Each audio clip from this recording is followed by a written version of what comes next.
semuanya gabung di program Madrasah Keluarga.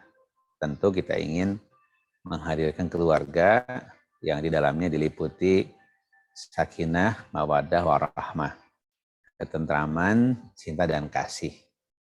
Hadir di keluarga kita, diisi dengan suami istri yang baik, yang salih dan salihah, serta diramaikan oleh anak-anak yang salih dan salihah pula, dan kemudian semuanya meramaikan ketaatan dan ibadah kepada Allah Subhanahu wa taala. Untuk itu, ikuti program Madrasah Keluarga. Madrasah Keluarga membina keluarga bervisi surga.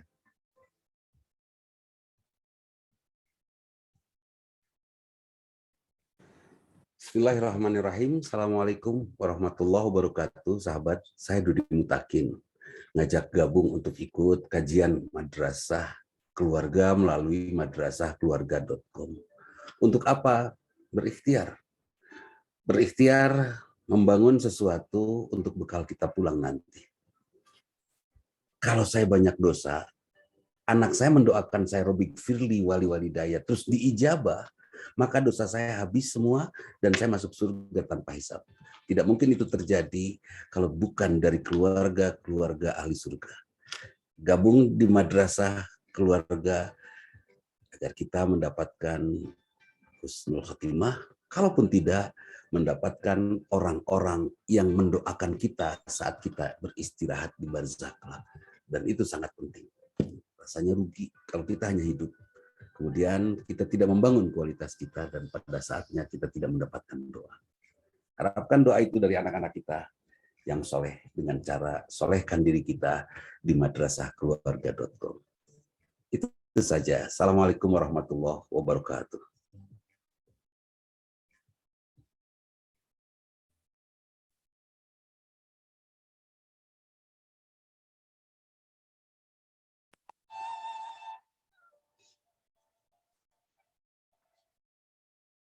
Assalamualaikum warahmatullahi wabarakatuh.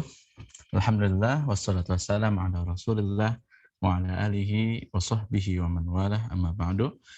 Hadirin rahimakumullah, sahabat keluarga, alhamdulillah kita bisa bertemu kembali untuk sama-sama kita belajar memperdalam ilmu supaya kita bisa mengisi bulan Ramadan ini dengan amal-amal terbaik kita. Dalam sebuah hadis Rasulullah SAW, beliau menyatakan, kullu amal ibni Adam yudha'af al-hasanatu ashrun, ya, bahwa setiap amal ibnu Adam itu digandakan satu kebaikannya itu sampai 10 kali lipat. Ila sab'i mi'ati du'fin, sampai 700 kali lipat, ya. Jadi setiap amal kita itu, kebaikan-kebaikan kita, ibadah-ibadah kita yang kita laksanakan itu, ya, digandakan oleh Allah Subhanahu wa taala mulai dari 10 sampai 700 kali lipat. Qala Allahu azza wa jalla, maka Allah Subhanahu wa taala berfirman, illa shaum, kecuali saum. Jadi amal-amal selain saum itu nilainya adalah 10 sampai 700 kali lipat, ya. Sedekah, ya, membaca Al-Qur'an, kemudian kita beramal baik, ya, berinfak dan lain sebagainya, itu pahalanya dilipat gandakan oleh Allah Subhanahu wa taala mulai dari 10 sampai 700 kali lipat, ya. Dan kita tahu bersama bahwa yang 700 kali lipat itu adalah, ya, infak, ya, di jalan Allah Subhanahu wa taala.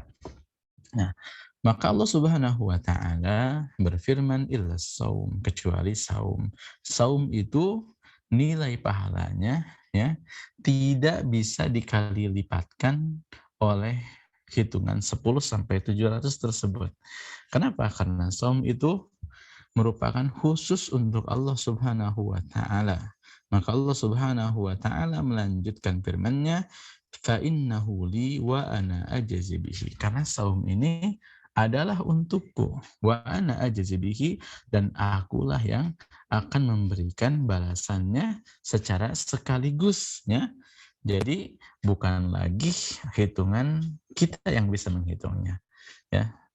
Misalkan contohnya adalah kita sholat, dan kita tahu sholat itu adalah apabila kita sholat melaksanakan jamaah sholatnya, maka kita mempunyai pahala 27 kali lipat atau 27 derajat.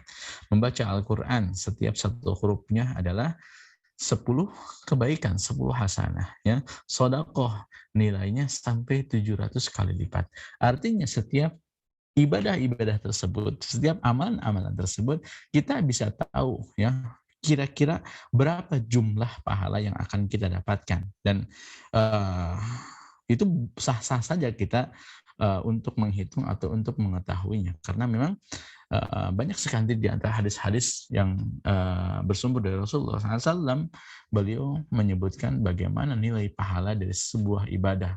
Misalkan contohnya adalah ketika seseorang melaksanakan sholat di Masjidil Haram, ya, maka Rasulullah SAW menyatakan bahwa sholat di Masjidil Haram itu pahalanya ya 100.000 kali lipat dibanding dengan sholat di masjid yang biasa, ya. Sholat di Masjid Nabawi 1000 kali lipat, sholat di Masjidil Aqsa 100 kali lipat.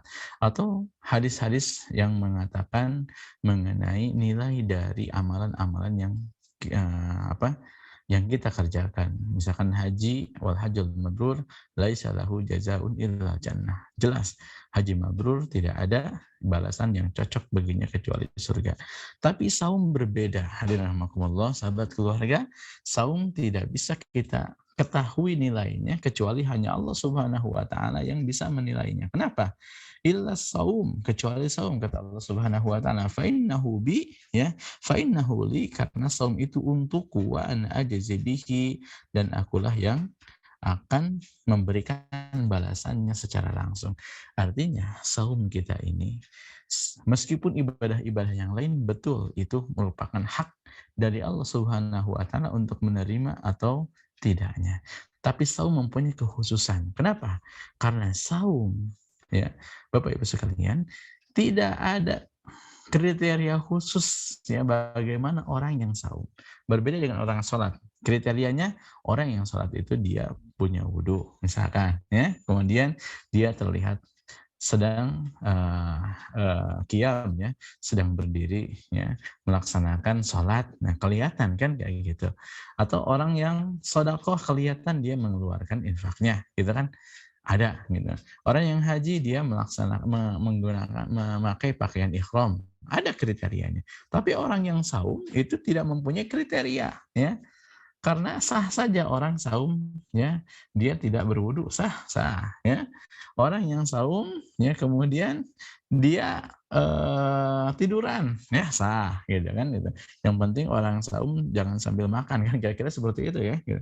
Maka karena tidak ada kriteria bagaimana bentuk orang yang saum, maka seseorang tidak bisa menilai, seseorang pun tidak bisa dia mengklaim dirinya yang terbaik dalam saumnya, ya, karena tidak ada kriteria tersebut.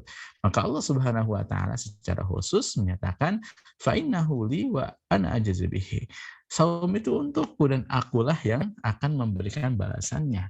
Ya, tentu balasannya segimana itu tergantung dari penilaian Allah Subhanahu wa taala terhadap saum kita. Ya, salat Rasulullah SAW menyatakan sallu kama ra'aitumuni usolli, ya.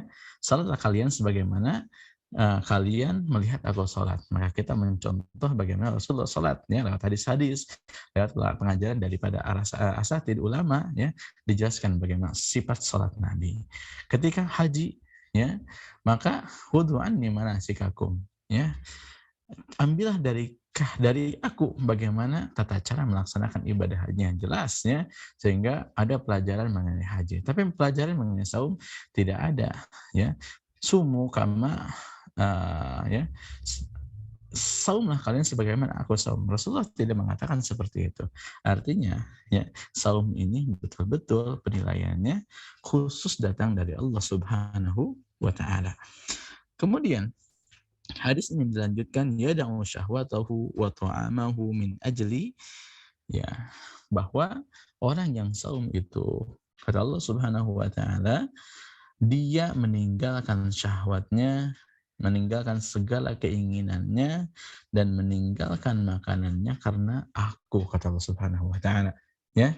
Jadi bohong seorang melaksanakan saum tapi tidak dia tinggalkan syahwatnya. Bohong seseorang melaksanakan saum tapi dia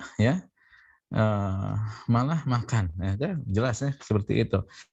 Maka hadirin rahimakumullah, inilah salah satu kriteria yang ditetapkan Allah Subhanahu wa taala. Saum itu meninggalkan syahwat, meninggalkan makan. Jadi bukan hanya meninggalkan makan minum, tidak makan dan minum di siang hari bulan Ramadan, tapi saum itu adalah juga meninggalkan syahwatnya, keinginannya. Apa syahwatnya banyak, ya? Jadi kalau seorang melaksanakan saum, dia tinggalkan makan dan minum, tapi hari-harinya dipenuhi dengan syahwat, dipenuhi dengan keinginan-keinginan, mulai dari dia melaksanakan saum, maka keinginannya adalah dia pengen jalan-jalan, kan seperti itu, ya. Tidak mengisi harinya dengan Ramadan. Syahwatnya adalah langsung kebayang, nanti buka puasa mau sama kolak, mau sama pisang hijau, mau sama gehu misalkan, atau mau sama seblak. Nah, itu termasuk dari syahwat orang yang saum. Itu jangan membayang-bayang syahwatnya makan nanti buka puasa dengan apa, ya. Tidak lagi berpikir dengan hal-hal yang demikian karena dia meninggalkan syahwatnya, ya. Jadi syahwat itu bukan hanya sesuatu yang berhubungan dengan keinginan biologis kita, ya, terhadap pasangan, tapi alhamdulillah syahwat ini berbentuk keinginan-keinginan yang menjadikan kita tamak, menjadikan kita tidak bisa mengontrol diri kita untuk betul patuh tunduk kepada Allah Subhanahu wa taala. Bis-shaim farhatan.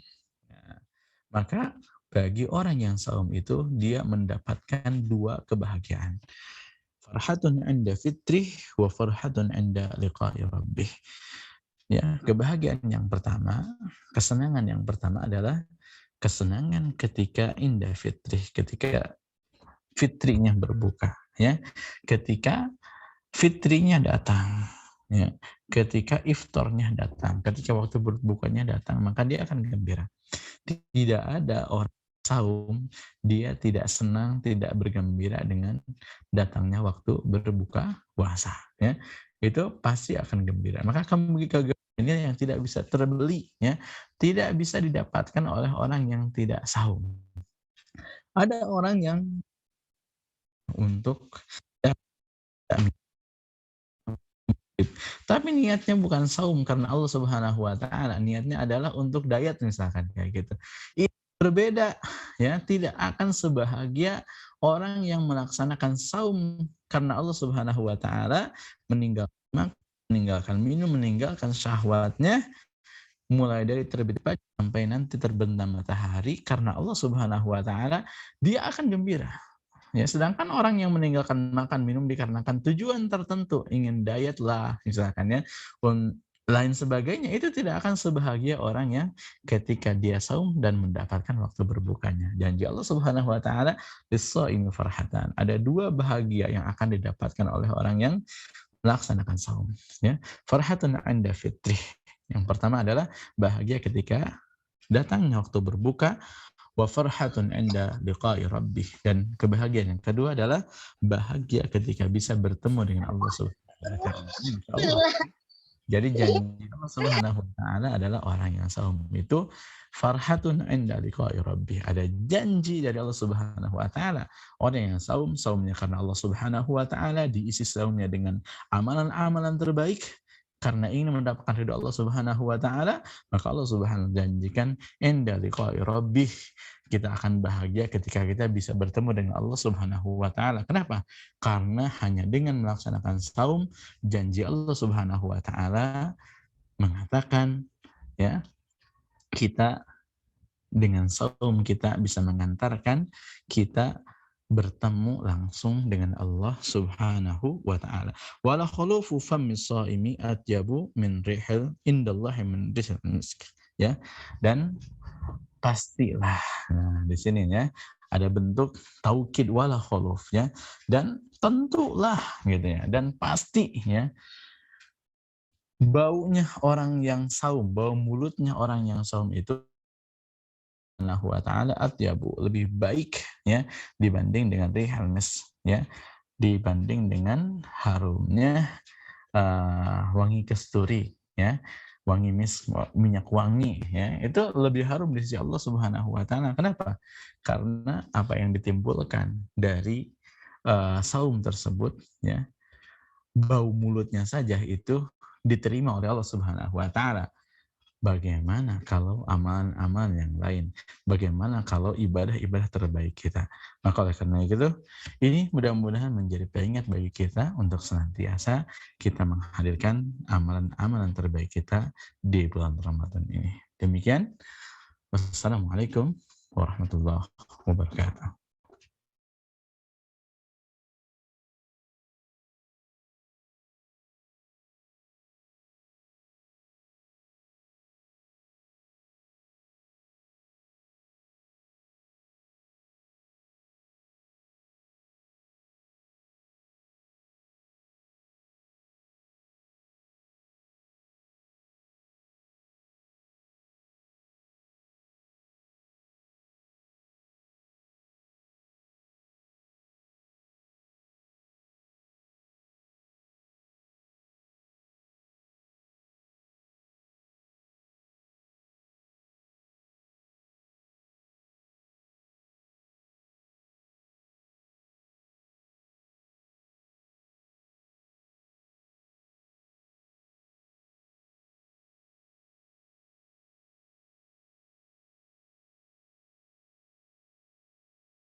Di pesantren Hafiz Quran Indonesia, Hafing. Insya Allah di dalamnya ada program karantina untuk menghafal Al-Quran 30 juz dan menyimpan semua firman Allah Subhanahu wa Ta'ala di dalam otak-otak kita.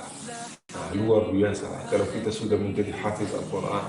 Apalagi di dalam pesantren Hafing ini ada guru-guru yang hebat hafalannya, hebat murajaahnya, dan juga insya Allah hebat tajwidnya. Insya Allah dengan 3 hal ini, kalau kita sudah menghafal Al-Quran, mentilawahnya, dan juga menguasai tajwidnya, insya Allah terjamin kita menjadi sahabat Al-Quran yang insya Allah akan diselamatkan hari kiamat dan juga akan diberi surga Allah Subhanahu wa Ta'ala sesuai dengan hafalan. Kalau hafalan kita hafalan yang sempurna, maka insya Allah darajat kita di surga adalah derajat yang paling sempurna. Marilah kita bersama-sama daftar di Hafiz Quran Indonesia. Assalamualaikum warahmatullahi wabarakatuh.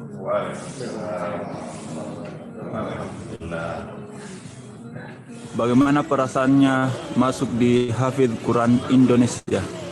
Alhamdulillah, sangat senang sekali karena saya bisa berkumpul dengan orang-orang baik, bisa berkumpul dengan para penghafal Al-Quran, dan bisa lebih dekat lagi dengan Al-Quran.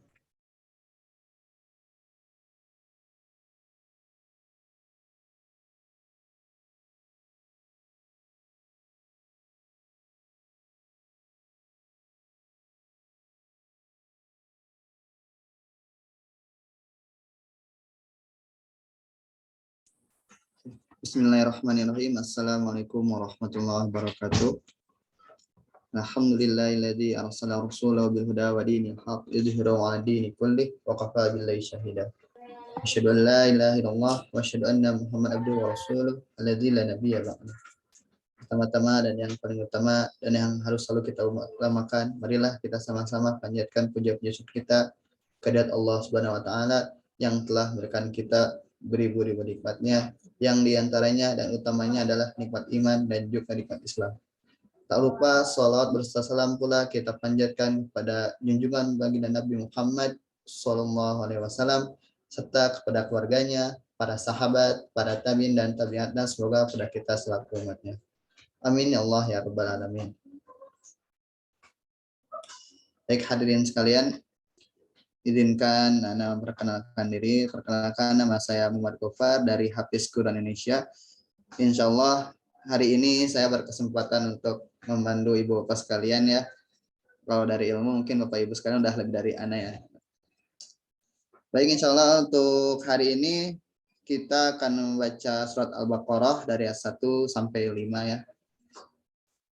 Mungkin nanti sekalian baca, ada beberapa tajwid yang mungkin nanti kita kupas sedikit demi sedikit. A'udzu billahi minasyaitonir rajim. Bismillahirrahmanirrahim.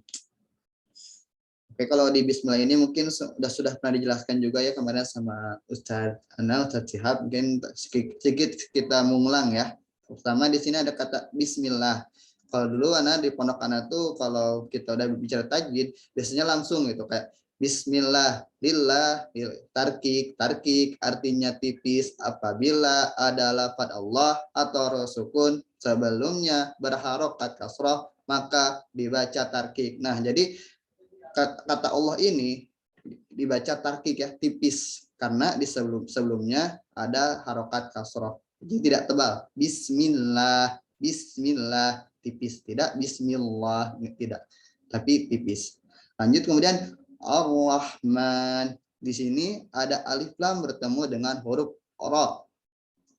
Kalau ini kalau kayak pendapat Ar-Rahman, alif lam syamsiyah. Alif lam syamsiyah artinya matahari. Apabila ada alif lam tidak dibaca jelas, maka hukum bacaannya alif lam syamsiyah, hurufnya ada 14. Tibsum masil rahman tafus dibzani'am daksu adhannin dur syarif alil karam. Nah, kenapa di sini disebut dengan alif lam syamsiyah? Karena tadi di sini ada huruf alif lam bertemu dengan huruf syamsiyah ra, yang dimana alif lam ini tidak dibaca jelas. Allah bisa didengar, bisa diperhatikan ya. Alif lamnya sama sekali tidak terdengar ya. Jadi ini masuk ke hukum alif lam syamsiyah. Ar-Rah, tidak al-Rah gitu. Lanjut kemudian Ar-Rahman. Man di sini ada alif fathah berdiri atau kita sebut aja mad tabi'i. Nah, kenapa disebut mad tabi'i atau mad asli gitu? Ada yang bilang karena tabi'i ini artinya fitrah. Jadi fitrahnya mad itu panjang harokatnya cuma 2 gitu. Jadi kan mad tabi'i panjang asli gitu. Panjang asli, panjang fitrah. Jadi fitrahnya panjang itu cuma 2 harokat gitu. Makanya disebut dengan mad tabi'i. Kemudian lanjut ke Nirwahi. Di sini ada kembali ada alif lam syamsiyah lagi. Ketika bertemu dengan alif lam ketika alif lamnya tidak dibaca jelas, maka hukum bacaannya alif lam syamsiyah ya. Insyaallah insyaallah teman-teman juga atau ibu bapak juga udah paham ya. Mungkin sedikit kita mereview saja gitu. Ar-Rahim. Di sini ada mad arid disukun. Mad artinya panjang, arid artinya baru, disukun karena sukun. Nah, jadi di sini ada mad tabi'i yang kemudian disukunkan gitu, yang menjadi Ar-Rahim, maka disebut dengan mad arid disukun gitu. Jadi mad yang disukunkan sehingga panjang bacanya sekitar 4-6 harokat. Lanjut kemudian ke ayat pertama ya. Alif lam. Di sini ada mad lazim musyaqqal harfi. Kenapa disebut musyaqqal harfi? Karena mad lazim itu pada umumnya terbagi 2 antara harfi dan kilmi, antara huruf dan kalimat saja. Di sini disebut dengan musyaqqal karena di sini ada 3 huruf. Alif, lam, mim. Dan ini disebut bisa dibilang mad lazim musyaqqal harfi ini adalah mad pembuka surat ya. Pembuka surat gitu. Jadi selalu ada di awal surat gitu. Dan untuk cara bacanya, karena ini seperti cara membacanya mad lazim musyaqqal kilmi ya. Jadi alif lam mim seperti walau bolin seperti itu ya. Panjangnya kurang lebih sampai 6 harokatnya. Diusahakan di sini tuh kenapa disebut dengan 3 huruf? Maksudnya tuh bukan alif lam mimnya ya, tapi ada di lam. Lam itu la, fathah dan mim. Jadi ada 3 penyusun hurufnya. Contoh mim, mim, ya dan mim. Mim di situ dengan 3 huruf ya. Alif, lam, mim. Bedanya dengan mad lazim mukhaffaf harfi itu cuman 1 huruf. Contoh nun, qaf gitu ya. Lanjut ke selanjutnya. Zalikal kitabu la raiba fihi hudal lil muttaqin. Zalikal kitab. Al-kitab. Oh, sebelumnya ada matobi dulu ya. Za matobi'i. Dibacanya 2 harokat karena itu adalah mad fitrah ya. Panjang 2 harokat. Zalikal kitab. Al-kitab. Di situ ada alif lam qamariyah. Apabila ada alif lam dibaca jelas, maka hukum bacanya alif lam qamariyah atau artinya bulan ya. Hurufnya ada 14 sama ibdi hajjaka wa khaf aqimah, disatukan dalam satu kalimat ya. Mungkin teman-teman banyak pertanyaan gitu ataupun sudah tahu juga, tapi yang sering salah itu pengibaratannya gitu. Kenapa diibaratkan sebagai bulan atau dan juga diibaratkan dengan matahari gitu ya. Yang pernah saya pahami itu, mungkin dulu saya berpaham itu karena diibaratkannya dengan matahari dan bulan. Kalau syamsiah itu matahari dan bulan itu qamariyah. Jadi diibaratkannya itu seperti kita melihat matahari di siang hari. Kalau kita lihat matahari di siang hari, kita nggak bisa lihatnya dengan jelas. Sedangkan kalau malam, kita bisa lihat bulan dengan jelas tanpa ada gangguan sama sekali. Sedangkan yang pernah saya pahami ketika saya belajar kitab Tuhfatul Atfal gitu ya. Kenapa disebut bulan ataupun qamariyah? Kenapa disebut matahari ataupun syamsiah? Karena huruf alif lamnya itu diibaratkan sebagai bintang. Nah, jadi alif lamnya itu diibaratkan sebagai bintang dan huruf setelahnya diibaratkan bulan ataupun matahari. Contoh, kalau kita lihat bintang pada siang hari, kira-kira bintangnya kelihatan nggak? Enggak. Nah, jadi karena itulah disebut syamsiah, bintangnya tidak terlihat. Sebaliknya, kalau kita lihat bintang di malam hari, disanding dengan bulan gitu ya, kita bisa lihat bintang dengan jelas ya. Nah, kurang lebih seperti itu ya, kenapa diibaratkan dengan syamsiah, matahari ataupun qamariyah atau bulan. Kemudian lanjut la, di sini ada la matabi'i. Kemudian di sini raiba. Di sini ada mungkin ada juga masih ada beberapa pendapat ya di antara teman-teman anak. Raiba. Di sini ada huruf ya sukun, sebelumnya ada harokat fathah ya. Yang saya pahami, sejauh yang saya pahami, ini tuh lin ya, bukan madlin tapi lin. Karena di sini kalau madlin itu berada di akhir surat ya. Bukan surat untuk disukunkan, jadi dibaca panjang. Sedangkan kalau berada tengah-tengah kalimat seperti ini disebutnya lin aja gitu. Oraiba gitu. Lanjut, hudal lil muttaqin. Di sini ada huda, ada tanwin bertemu dengan huruf lam. Ini maksudnya ke idgham bila guna ya. Karena ada tanwin bertemu dengan salah satu idgham bila guna. Idgham artinya memasukkan atau melebur bila guna tanpa dengung. Jadi tanwin ini dileburkan ke huruf setelahnya gitu. Jadi hudal lil muttaqin, yang harusnya hudan lil muttaqin tapi dilebur ataupun dimasukkan ke huruf setelahnya. Jadi hudal lil muttaqin. Setelah itu kemudian di sini ada lil muttaqin, kin mad adin disukun yang tadi ya, mad artinya panjang, adin artinya baru, disukun karena sukun. Lanjut, allazina yu'minuna bil ghaibi wa yuqimuna sholata wa mimma razaqnahum yunfiqun. Di sini ada allazina. Allazi, ada yang bilang kalau ini tuh bukan alif lam syamsiah ya, tapi karena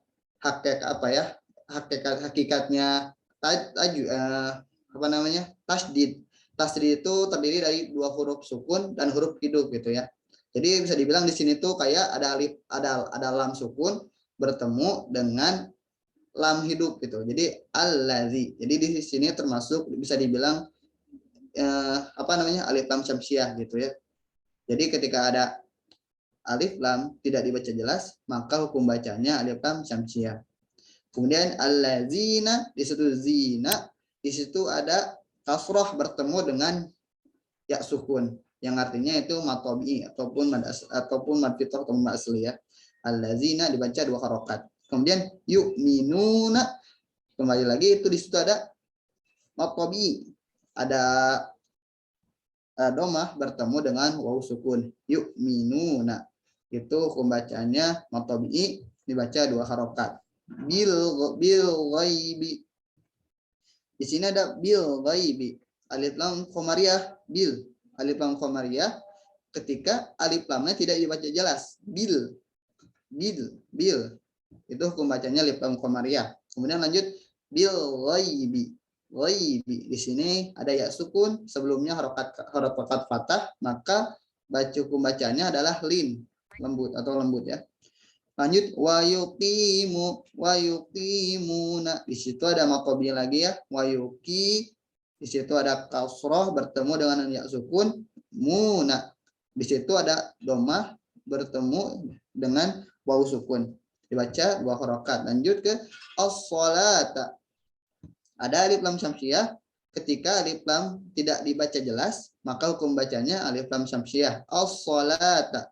Di sini alif lamnya tidak dibaca jelas. As-salah, kemudian lanjut ke la. Di situ ada mad tabi'i lagi, mad ataupun mad asli yang dibaca 2 harokat. La ta. Lanjut wa mimma. Di situ ada gunnah ya. Nah gunnah itu cuman ada pada huruf mim sama nun ya. Jadi wa gunnah miman suddida. Jadi gunakanlah mim dan nun yang bertasdid gitu. Berapa harokat? 3 harokat. Wa mimma. Kemudian ma, di situ ada apa sebelumnya gunah itu apa sih? Gunah itu ditahan ya ataupun dengung ya, dengung. Jadi ditahan 3 harokat dengan disertai dengung. Mimma maqabi'i dibaca 2 harokat. Razaqnahum. Di situ ada qalqalah huruf qaf. Razaqnahum. Jadi memantul. Jadi bukan razaqnahum, bukan seperti itu tapi memantul razaqnahum gitu ya. Dan diusahakan mengalir. Banyak kejadian ataupun dari teman-teman saya sendiri ataupun ada banyak pengalaman juga ketika baca qalqalah tidak mengalir razaqnahum. Jadi seakan-akan berhenti dulu gitu. Padahal tidak, itu bukan taktah ya. Ini qalqalah gitu ya. Diusahakan ketika baca qalqalah kita bacanya diusahakan mengalir ya. Razaqnahum. Jangan razaqnahum. Diusahakan mengalir. Razaqnahum. Begitu. Lanjut. Yunfiqun. Di sini ada nun sukun bertemu dengan huruf fa yang artinya ikfa. Ikfa itu apa sih gitu? Ikfa artinya samar. Apabila ada nun sukun atau tanwin bertemu dengan salah satu huruf ikfa, hurufnya ada 15. Tasajadaza, zaisina shin sobot, qadha qoka. Maka hukum bacaannya ikfa, dibaca samar disertai dengan dengung gitu ya. Jadi ketika ada nun sukun bertemu dengan salah satu huruf ikfa, di sini huruf ikfanya itu adalah fa, maka hukum bacanya adalah ikfa. Ditahan 3 harokat, dibaca samar, kemudian ditahan 3 harokat. Yufiqun. Diusahakan jangan sampai jelas ya, karena cara baca ikfa itu samar ya. Jadi ketika mau baca ikfa itu lidah kita sudah siap-siap ke huruf yang setelahnya, ke huruf fa gitu. Yufiqun begitu ya. Contohnya tak ya. Tak bukan ang tak ya, bukan ang tetapi jadi lidah kita tuh sudah siap-siap ke makhraj huruf ta. Tak bukan ang tak bukan. Diusahakan yang kesalahan yang sering terjadi itu begitu gitu ya. Dibacanya dengan ang, padahal harusnya tak begitu. Lanjut fiqun. Di situ ada mad arif disukun, yaitu adalah maqabi yang disukunkan ya, yang diwakafkan ketika itu ya. Lanjut walladzina yu'minuna bima unzila ilaika wa ma unzila min qablik. wa bil akhirati hum yuqinun. Wallazi itu ada alif lam syamsiyah yang apabila alif lamnya tidak dibaca jelas, maka hukum bacanya alif lam syamsiyah. Kemudian allazina itu mad tabi'i, ada kasroh bertemu dengan ya sukun, maka itu hukumnya mad tabi'i, dibacanya 2 harokat. Yu'minuna, minuna itu mad tabi'i, ada dhammah bertemu dengan waw sukun. Bima di situ ada mad jaiz munfasil. Kenapa disebut mad jaiz munfasil? Kalau di Al-Qur'an kita tuh gampang ya, bisa terlihat gitu ya. Di sini hamzahnya panjang, ada panjang, tidak pendek ya, tidak berbentuk hamzah tapi panjang. Bima unzila. Tapi kalau untuk definisinya adalah ketika ada mad bertemu dengan hamzah yang berbeda kalimat. Di sini ada 2 kalimat ya, bima dan unzila. Jadi bima dan unzila ini beda kalimat, tidak satu gitu. Jadi kalau mad wajib mutasil itu apabila ada mad bertemu, mad tabi'i bertemu dengan hamzah yang satu kalimat. Kalau mad jaiz itu berbeda kalimat. Itu ada hamzah tapi berbeda kalimat. Bima unzila. Ini bacanya 2 sampai 5 harokat, 2 sampai 5 harokat gitu. Cuman kalau kita di awalnya sudah 2 harokat, diusahakan seterusnya pun 2 harokat sama. Jadi harus setia gitu. Sampai akhir, sampai kita sudah keluar setia, kita bacanya 2 harokat. Jangan sampai kita campur sari gitu. Ada yang 5, ada yang 2, ada yang 3, ada yang 4. Jangan seperti itu. Lanjut. Unzila. Di sini ada unzil, ada nun bertemu dengan huruf za.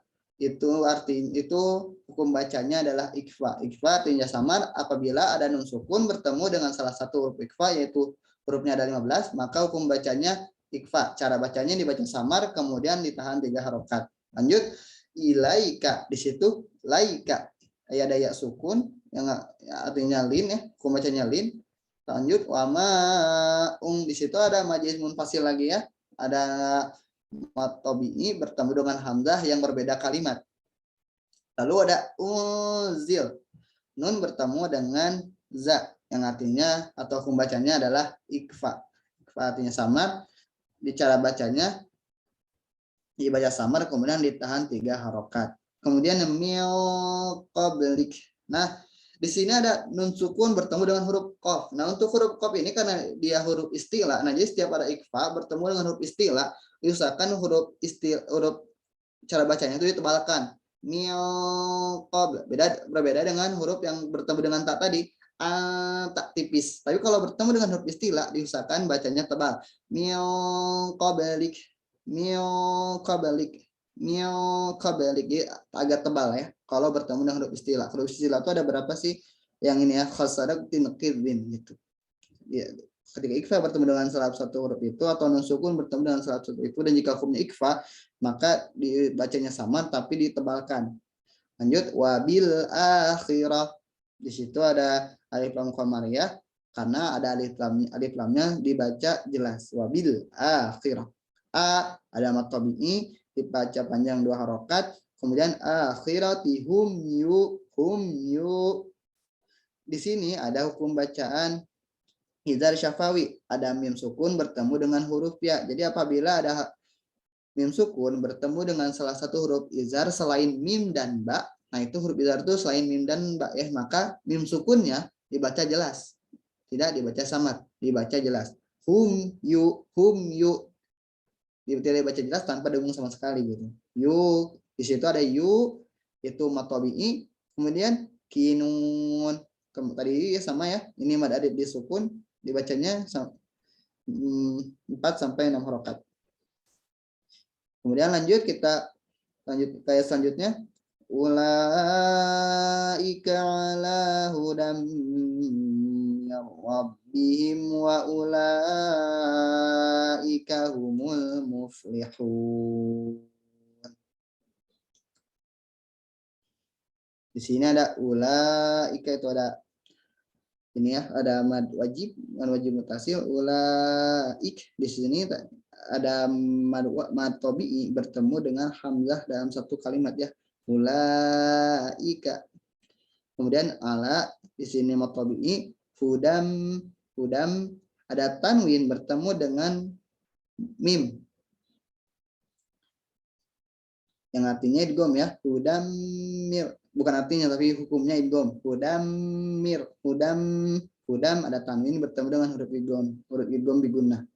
Idgham bigunnah itu artinya malabur disertai dengan dengung. Kalau tadi idgham bila gunnah tuh tidak disertai dengung. Kalau idgham bigunnah disertai dengan dengung. Hudam.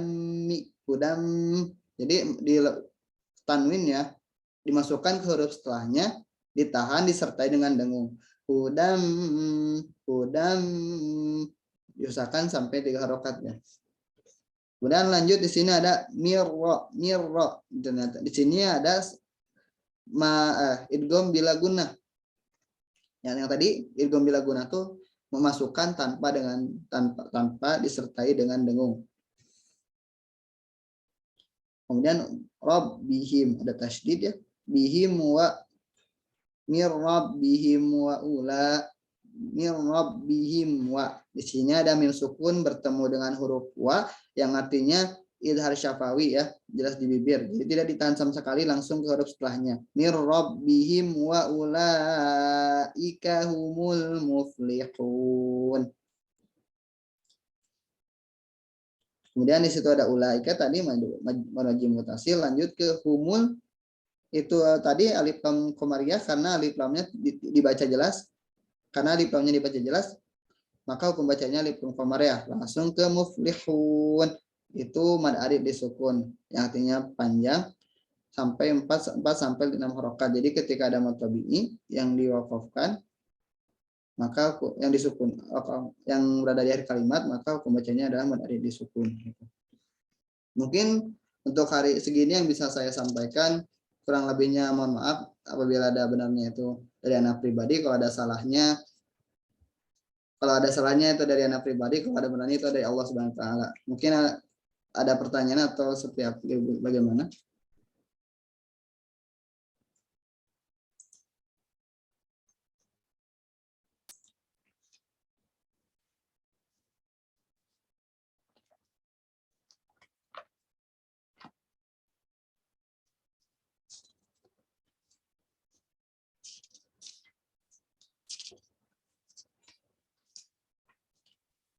Baik, alhamdulillah kalau tidak ada pertanyaan mungkin cukup sampai sini yang bisa saya sampaikan. Selebihnya mohon maaf.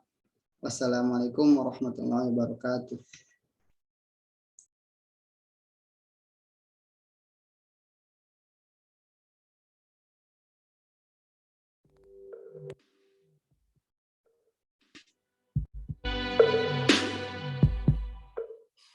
Assalamualaikum warahmatullahi wabarakatuh.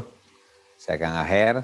Saya mengajak kepada Bapak dan Ibu semuanya untuk bergabung di program Madrasah Keluarga. Tentu kita ingin menghadirkan keluarga yang di dalamnya diliputi sakinah, mawaddah, warahmah, ketentraman, cinta dan kasih.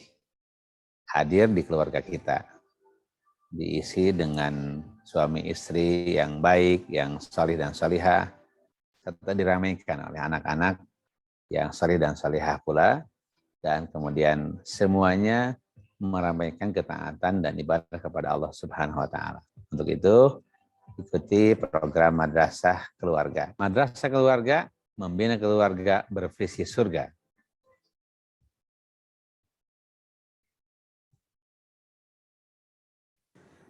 Bismillahirrahmanirrahim. Assalamualaikum warahmatullahi wabarakatuh. Sahabat, saya Dudi Mutakin.